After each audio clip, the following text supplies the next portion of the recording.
Y'all ain't noticed since Pooh Shiesty been home, ain't been no 1017 repping.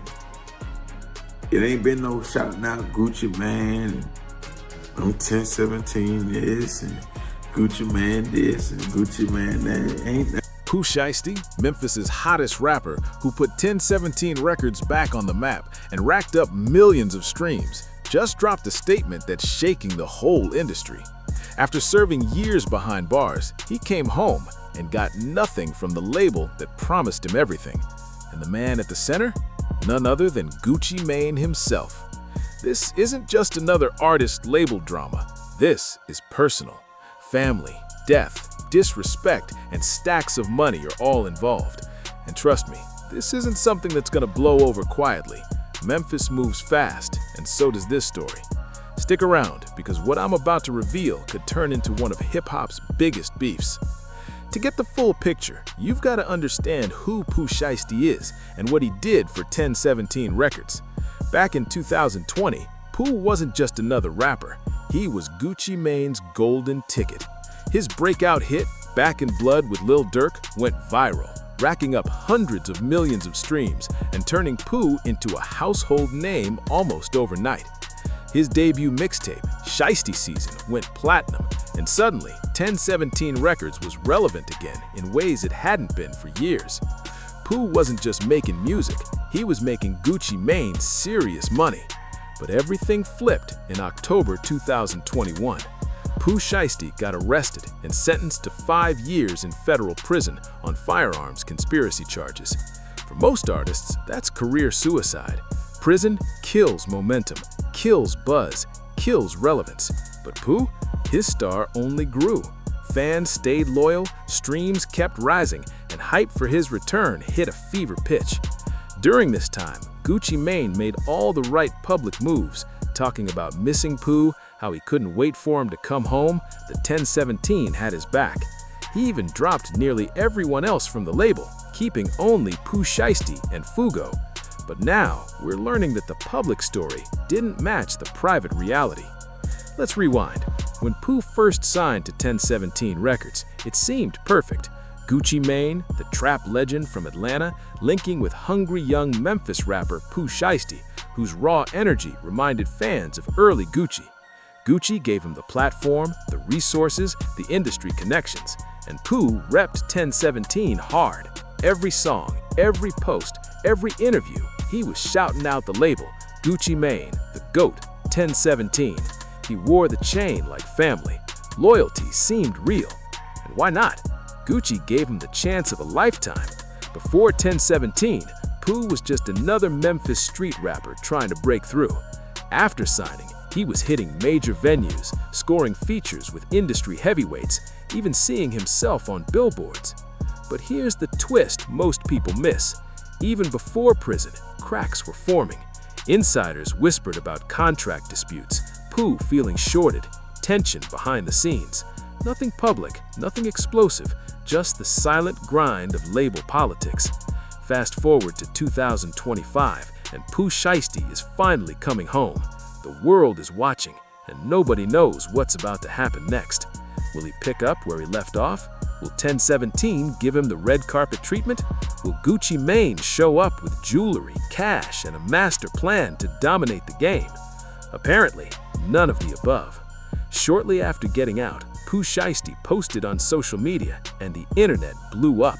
He said that when he came home, no label, no rappers, hardly any friends had his back, just his family and day ones. He didn't name names, but let's be real. When you're signed to 1017 and say no label looked out, there's only one label he could be talking about. But why? Sources close to the situation say it all comes down to money and contracts. When Pooh Shiesty went to prison, he was under his original 1017 deal, but by the time he got out, that contract needed renewing, and that's where the story gets messy. He went in as a rising talent with one hit project. He came out as a certified star, a platinum album, a massive fan base, and more hype than ever. Any label exec worth their salt would have upped the deal, but Gucci Mane didn't. Word on the street is that when it was time to renegotiate, Gucci offered numbers that were way below Pooh's real value. low-ball offers that didn't reflect streams, cultural impact, or earning potential. It was like trying to lock him into a deal of a rookie, even though he was a proven star. But Pooh Shiesty wasn't having it. He knows his worth now. He's seen the numbers, felt the fan love, and understands the business better than ever. So when Gucci Mane came with weak numbers, Pooh pushed back. And that's when the relationship started crumbling. Since getting home, Pooh hasn't mentioned 1017 once. No posts, no interviews, no freestyles. The chain? Silent. The shoutouts? Gone. For someone who once hyped the label non-stop, that silence speaks volumes. So what did Pooh get from Gucci Mane? According to him, nothing. No welcome home package, no jewelry, no car, no significant cash gift, just business as usual, as if he hadn't spent years in federal prison while still generating revenue for the label. And here's where it gets deeply personal. It involves Pooh's cousin, Big Scar, a rising 1017 artist and family. In December 2022, Big Scar tragically passed away from an accidental overdose at just 22. Memphis hip-hop was shaken, and Pooh, still behind bars, was devastated. But what happened next made things even worse. According to the family, Gucci Mane tried to take back Big Scar's 1017 chain after his death. Let that sink in. A young artist dies, and instead of helping the family, covering funeral costs, or showing respect, the focus was the chain. Big Scar's brother even went public saying Gucci blocked them when they reached out for help.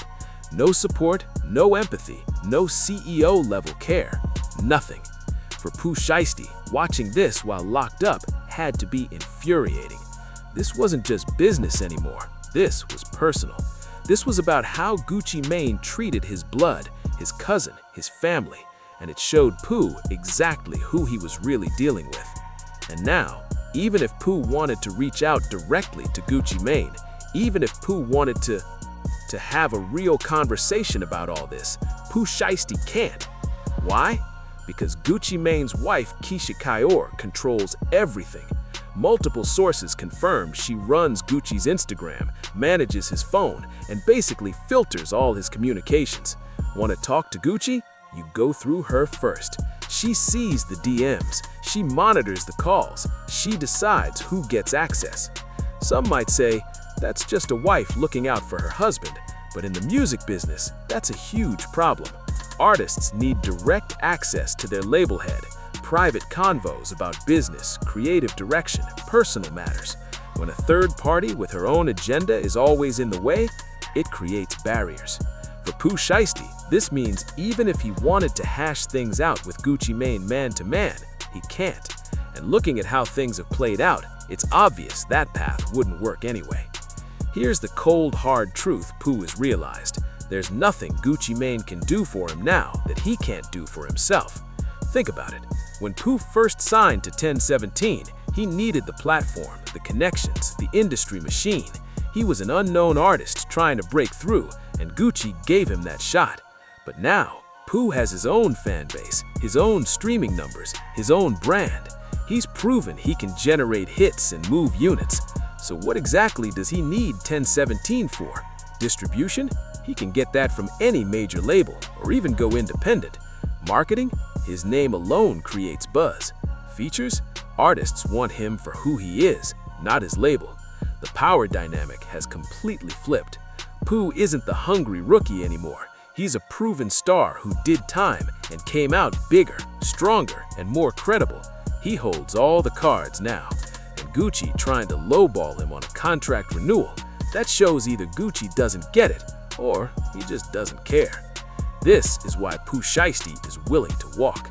This is why he's not repping 1017 anymore. This is why the relationship has soured, because staying with Gucci Mane would mean accepting less than he's worth, and Pooh isn't doing that. So what happens if this goes public? Will Gucci defend himself? Drop diss tracks? Try to smooth it over? If this blows up, 1017 could take serious damage.